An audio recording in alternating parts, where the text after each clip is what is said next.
he is. Well, I'm going to get out of the way because that bow tie is putting me to shame. That's the best bow tie in the business. You heard me, Solins. Yeah, man. I had to represent for the bow tie docs.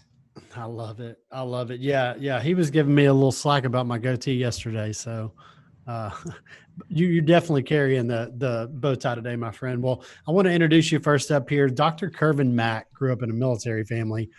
This is a love story because he met his wife, Dr. Dahlia Mack, in 1998 at Florida A&M University, where they became study partners. Oh, they married in 2005 when he was in dental school at Harvard. And they were blessed with a son named KJ, who is extremely talented in 2010 while training in orthodontics at University of North Carolina, Chapel Hill. Go Tar Heels. That's right. Dr. Mack has enjoyed racing triathlons since 2017 and has competed multiple times at the national championship level, even though those plans are being derailed this year. We'll talk about that in a minute. He loves his family, photography, and playing his bass guitar. Kervin, how are you, my friend? Man, I'm doing about as well as all the other orthodontists are. You know, we're not working, but we're being creative to try to do things to make sure we're ready when we come back. I love it. And hopefully it's back to work soon. For a lot of places, that's happening as early as next week. And in other places, Washington, Oregon, New York, maybe not so close. So I know it's all over the spectrum, but I think there's some things that we can do to be taking care of ourselves, not just our businesses in these times. And that's the reason we wanted to bring you on. So you're here with us to discuss today how you went from a depressed, nearly obese, hypertensive 34-year-old to a 5-time marathon running, nationally competitive triathlete, and how that effect has changed everything.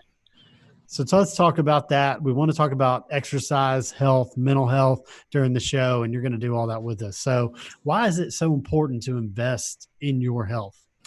Well, so that story actually goes back quite a ways. And I was diagnosed with hypertension when I was 16 years old. And it really came out of the blue for me in that, I went in for a routine appointment and my blood pressure was 156 over 112 as a 16-year-old. And, I was running track at the time. I was relatively healthy, but it's a familial problem for me. And it's been something that I've dealt with my whole life. And then I started medication probably when I was maybe about 30 or 29. And I really probably should have been started. Now we have a lot more evidence about this. I probably should have been started on some antihypertensive probably when I was 16. But they were like, oh, you're so young. We don't want you to have to take anything like that.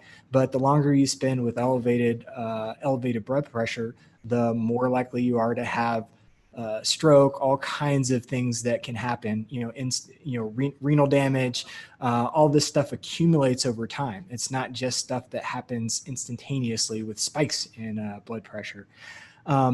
So things really came to a head for me. I wasn't very active at all through my 20s. I played a little bit of basketball, but I tore my ACL back in 2003. And I never had it repaired. And so I never got really back into athletics. And so around my mid 30s, I was sedentary and my weight really started to get up there.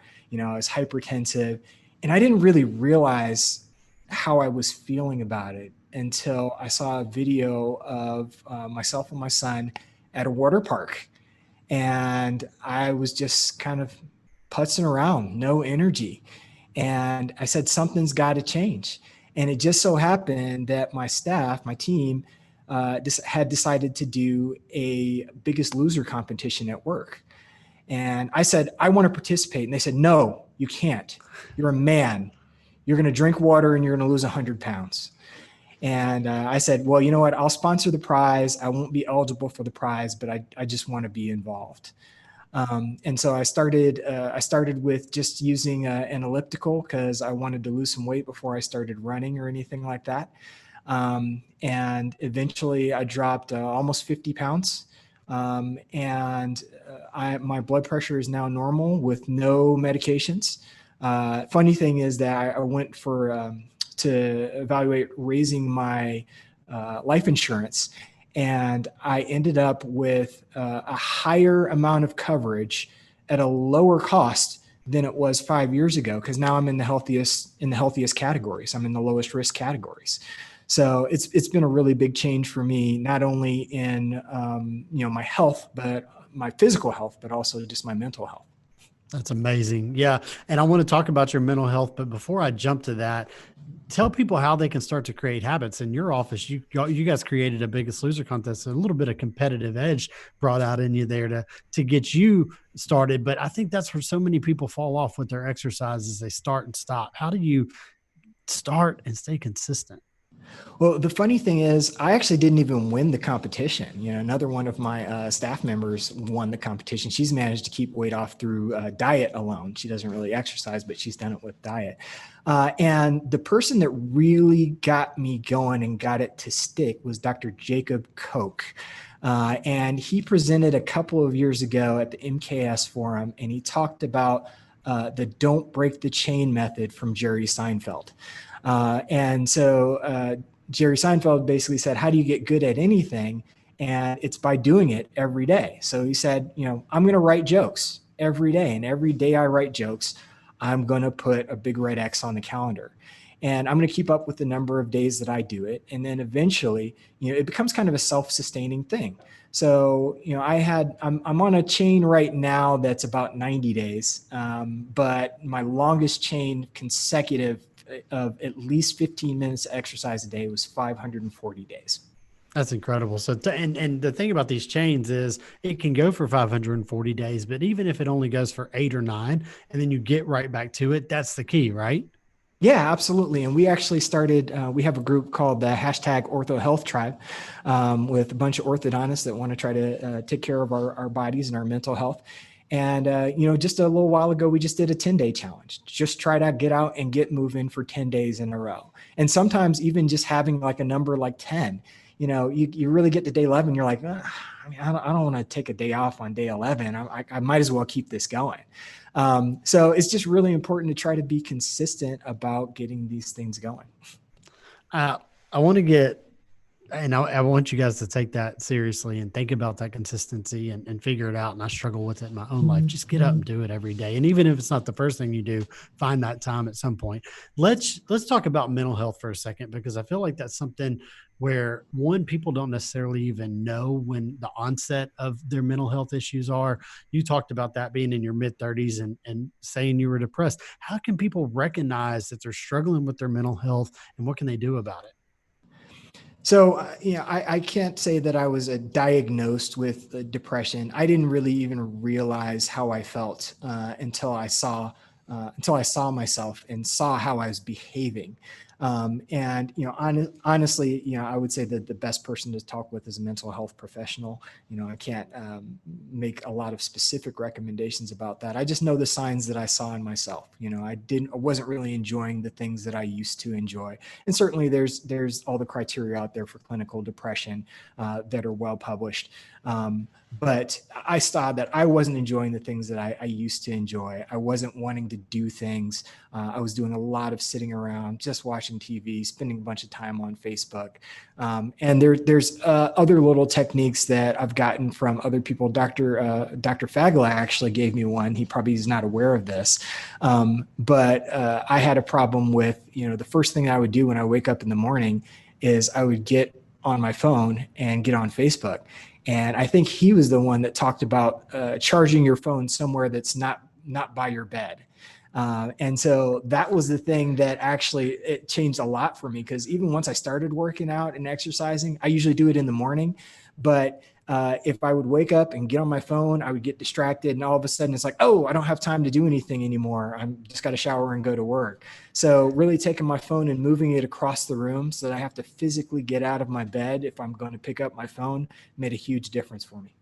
I love it. And we need to check in on Dr. Fagala on how he's sticking to that rule, not charging beside his bed. So I know he's been on it a lot these days. So tell me this, Kervin, what type of activities should you do to get your physical health where it needs to be? You got to start with what works for you. Not everybody enjoys everything. And I started with running, and I would run all the time.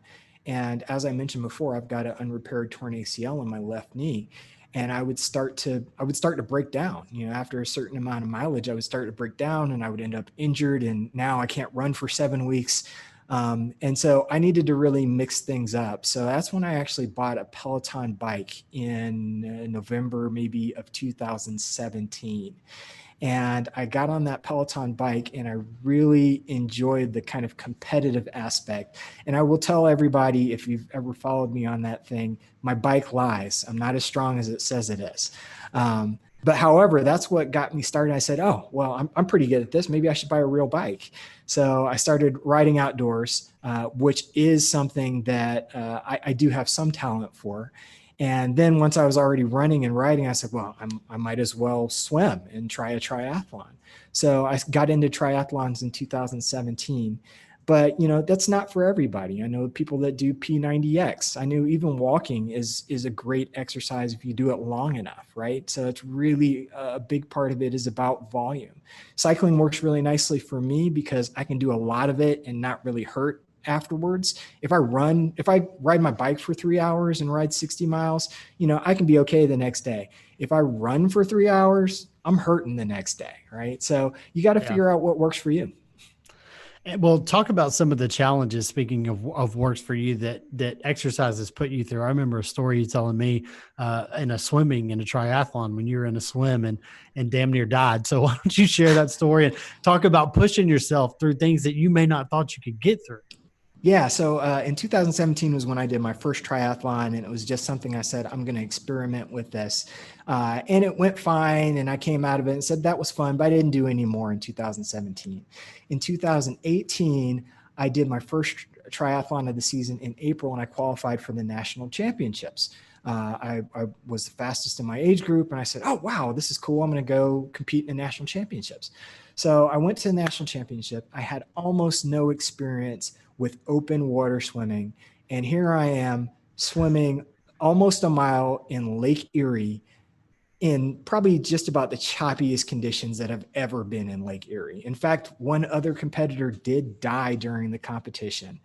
And I was cramping probably 10 minutes into the swim. And I had never swam for more than about 55 minutes. And I had told my wife that I was going to be in the water for maybe 35 minutes. And so 35 minutes went by, and 40 and 50, an hour and 10. I was in the water for an hour and 11 minutes. And the guys on the kayak tried to make me get out. I was like, I got to finish this swim. And my strength is really the bike. But by the time I got to the bike, I had nothing left. I could barely even stand up. So I really performed pretty terribly. I finished in the bottom 1%. But it really made me feel like, okay, there's two things that could come of this. I could either say, well, I'm not doing that again, or I could say, I got to come back and I got to do better. So it just so happened the national championship was in Cleveland again the very next year in the same Lake Erie. And I said, I'm going to conquer Lake Erie. So I spent the whole year, that was when I really got serious about it. I spent the whole year preparing to come back and to swim in Lake Erie. And so I was in that water for an hour and 11 minutes in 2018 with a full distance swim. They shortened the swim by half in 2019. So theoretically, if I swam at the same pace, I would have been in the water for 35 minutes. I was in the water for 15 minutes. Smooth swim. A lot of people said that it was worse conditions than the previous year. It felt fine to me because I was much more prepared. So really I wanted to, a lot of different ways that you can react to a challenge, right? You can either rise to it or shrink from it. And I chose to rise to it. And I think that we've all got a great opportunity right here while our offices are closed to really rise to a challenge and change the way that we do things. Well, you really tied that together very, very nicely, sir. So speaking of being prepared for it, let's talk about diet. I know I'm terrible. I got a Dr. Pepper sitting over here and smoothie for breakfast. I mean, tell me what our diet should look like. Well, I am not the best about diet. I've chosen to do it on the other end, my calorie expenditure. So I probably average between 1,000 and 1,500 calories expended during exercise per day. And on a weekend day, like a Saturday, a long ride day, I could do 2,500 to 3,000 calories. But I figured earlier this year that it wasn't enough. So I started asking around, and I started with intermittent fasting. So I'm doing intermittent fasting on Monday, Tuesday, Thursday, and Friday of each week. So I stop eating at 9 p.m. the night before. I don't eat again until 1 p.m. the next day. I know a lot of people who are consistently doing this every day. And it doesn't really change. Some people say it really changes metabolism. I don't really believe that. I think that in the bottom line, you're really looking at you're shrinking the window during which you take in calories. So naturally, you're going to take in fewer calories during that time period. In the end, it's always a calories in, calories out competition, right? You're competing with yourself to make sure that you're getting that right balance. There's a lot of different diets out there. In the end, most of them really work by reducing the amount of your calorie intake. Got it. So last thing I want to talk about is that streak. You said it's at where now? Right now, I'm at about 90 days. I was my longest one was 540.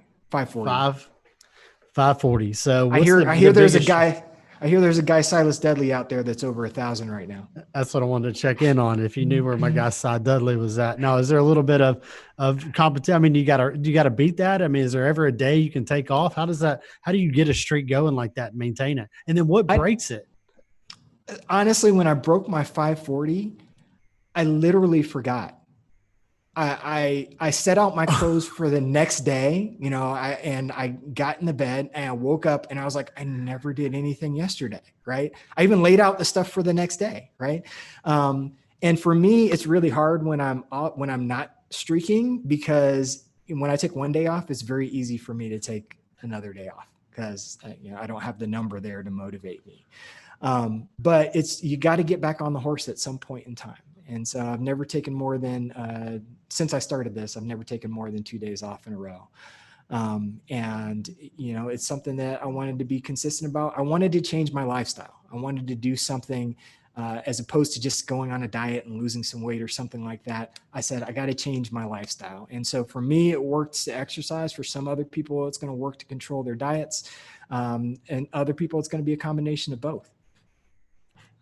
Well, Kervin, thank you so much. I love watching KJ's musical talents on the drums and the ukulele on Facebook and Instagram. When you do finally log into Facebook and Instagram to share those things with us, your story is inspirational. Your office is incredible. And we are just so lucky to have you on with us today. I really, really appreciate it. Hey, proud to be a Neon Canvas customer, and glad Dr. Kyle asked me to do this. Awesome, Kervin. Thanks, man. Have a great day. We're going to bring